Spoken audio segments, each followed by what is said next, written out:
গুরু পূর্ণিমা উপলক্ষে চরিলাম বাজারস্থিত কালী মন্দিরে আয়োজন করা হয় বিশেষ ধর্মীয় অনুষ্ঠানে মন্দিরের পূজারী, প্রবীণজন, শিক্ষাগুরু এবং সমাজের শ্রদ্ধেয় গুরুবৃন্দকে সম্মান ও প্রণাম জানানো হয়।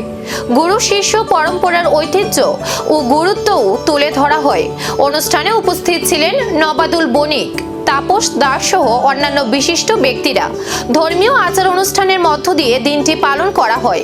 আয়োজকদের পক্ষ থেকে জানানো হয়, গুরু পূর্ণিমা উপলক্ষে সমাজে জ্ঞান, মূল্যবোধ ও পারস্পরিক শ্রদ্ধাবোধের বার্তা ছড়িয়ে দেওয়াই এই অনুষ্ঠানের মূল উদ্দেশ্য।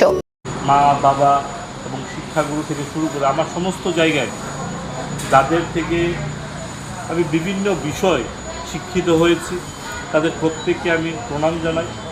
এবং আজকে উপস্থিত আমার বয়োজ্যেষ্ঠ যারা শিক্ষক, যারা গুরুরা আছে এবং আমার সামনে যারা দাদারা, দিদিরা, মায়েরা, বোনেরা যারা আছে, প্রত্যেককে জানাই অনেক অনেক শুভেচ্ছা, অনেক অনেক অভিনন্দন আজকের এই গুরু পূর্ণিমার তিথিতে।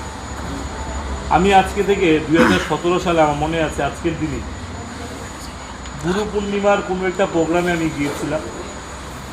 আমার এর আগে থেকে আমার মনে হতো যে গুরু কিসের জন্য দরকার, যে গুরু বিষয়টা কী, গুরুর কাজ কি, বা গুরু কেন দরকার, আমি তো নিজেরটা নিজেই করতে পারি, এরকম মনে হতো 2017-তে আমার।